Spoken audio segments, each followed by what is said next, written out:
আরো 2 সপ্তাহ আগে থেকে উমাকান্ত একাডেমি স্কুলের প্রাঙ্গণ, যে প্রাঙ্গণে 2023 সালের 12ই জানুয়ারি খোলা দিন, বৃহস্পতিবার, আজকের যিনি এই ত্রিপুরাজ্যের মাননীয় মুখ্যমন্ত্রী ডক্টর মানিক সাহা,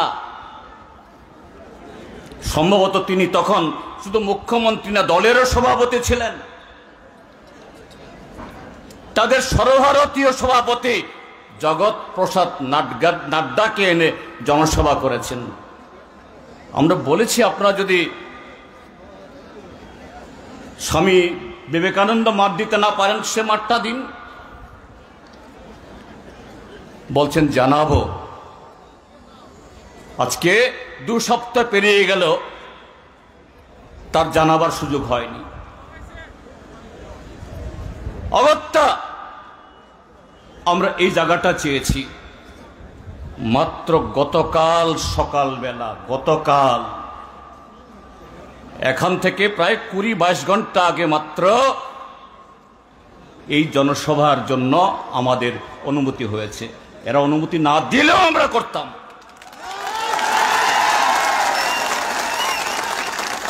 কেন সরকারের ভয়?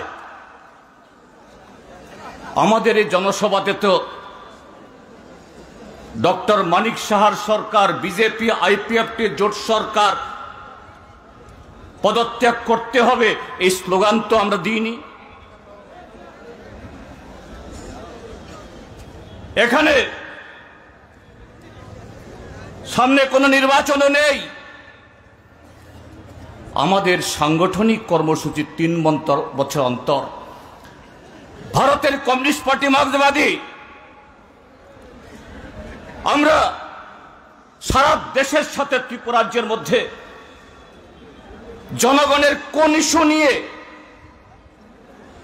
এই ত্রিপুরাজ্যের গরিব কৃষক, ক্ষেতমজুর, দিনমজুর, জুমিয়া, এই ত্রিপুরাজ্যের বেকার যুবক, এই ত্রিপুরাজ্যের খেটে খাওয়া মানুষ, এই রাজ্যের শিক্ষক, কর্মচারী, দোকানি, সমস্ত অংশের মানুষ গত 7 বছর ধরে ত্রিপুরাজ্যের মধ্যে মিথ্যার উপর ভিত্তি করে যে সরকারটা এসছে, এই জগদ্দল পাথর, তা থেকে কিভাবে গণতান্ত্রিক উপায়ে আমরা মুক্তি চাই, আমাদের কি করতে হবে, সে আলোচনাটা করতাম। সরকারের বয়স তো আর 3 বছর আছে, আমরা তো এই দাবি উঠতাম না। তাহলে কেন ভয়? শুধু আমাদেরকে মাঠ দেয়নি, বিকল্প জাতীয় সড়ক দিয়ে সেখানে পথ আটকে দেওয়া হয়েছে। সাবরুম, বিলোনিয়া, শান্তির বাজার, বিশালগড়, জামপুইজলা, সর্বত্র বাধা। বহু গাড়ির মালিক, গাড়ির শ্রমিক, তারা আমাদের গাড়ি দিতে চেয়েছেন, অগ্রিম নিয়েছেন, তাদেরকে হুমকি দিয়ে এদের পথে বসিয়ে দেওয়া হয়েছে। আমাদের রাজ্যের মাননীয় মুখ্যমন্ত্রী নামের আগে লাগান doctor professor Manik Saha. Doctor বাবু, প্রফেসর বাবু, আপনি তো ত্রিপুরাজ্যের মুখ্যমন্ত্রী, আপনি শুধু বিজেপির মুখ্যমন্ত্রী না। আমাদের রাজ্যের মানুষের সাংবিধানিক অধিকার সুরক্ষিত রাখার দায়িত্ব আপনার। আজকে যেভাবে এই জনসভার আশার মানুষ যেভাবে আক্রান্ত হলো, খুমলুঙে রক্তাক্ত হলো, যেভাবে আপনার প্রশাসন কাঠের পুতুলের মধ্যে দাঁড়িয়ে থেকে যারা গণতন্ত্র রক্ষায় এই রাজ্যে আমাদের উন্নয়নকে এগিয়ে নিয়ে যাওয়ার জন্য শপথে আজকে এখানে আসার পথে যারা বাধা হলো, তারপরও কি আপনার নৈতিক দায়িত্ব আছে? আপনার সিংহাসনে বসে থাকার, মুখ্যমন্ত্রীর পদে বসে থাকার আপনার নৈতিক অধিকার আছে? আর এক মুহূর্ত আপনার সেই পদে থাকার আপনার অধিকার নেই। কিন্তু বন্ধুরা, কেন এই আক্রমণ? এটা তো জনসভা না, আইন অমান্য না, সরকার নীতির বিরুদ্ধে। আমরা আমাদের পার্টির সাংগঠনিক সম্মেলন, সে আলোচনায় তাই করতাম। এখানেই পরিষ্কার সিপিআইএম এর কণ্ঠস্বর মানে জনগণের কণ্ঠস্বর। সিপিআইএম মানে তারা এই রাজ্যের খ্যাত মজুর, দিনমজুর, শ্রমিক, কৃষক, জমিয়ার প্রতিনিধি। সিপিআইএম মানে এই ত্রিপুরাজ্যের ভারত ভুক্তির পর বা এই রাজ্য রাজ্যে পরিণত হওয়ার পর যা কিছু প্রগতি হয়েছে, শিক্ষা বলুন, স্বাস্থ্য বলুন, যোগাযোগ বলুন, সমস্ত ক্ষেত্রেতে তার নাম সিপিআইএম। কাজে সেই সিপিআইএম ব্রাঞ্চ সম্মেলন করুক, লোকাল সম্মেলন করুক, মহকুমা সম্মেলন করুক, জেলা সম্মেলন করুক, সেই সম্মেলন শুধু সিপিআইএম এর কিছু প্রতিনিধি নির্বাচিত করা, সিপিএম এর কিছু লোক একসাথে জড়ো হওয়া না। এই রাজ্যের মানুষের দুঃখ, কষ্ট, যন্ত্রণা তার সবিস্তারে আলোচনা হওয়া এবং সে যন্ত্রণা থেকে কিভাবে মুক্তি পাবে তার পথ বের করা। কাজেই ভারতীয় জনতা পার্টি, এই সরকার তারা জানে সিপিএম কে রুখতে হবে, তার মুখ বন্ধ করতে হবে। কিন্তু এইভাবে মুখ বন্ধ করা যায় না, যাবে না। এই ত্রিপুরাজ্যের মধ্যে বিজেপির আরেক দোসর ত্রিপুরামথা, আইপিএফটি,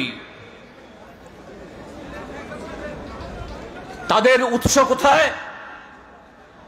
উৎস সেই টিউজেস।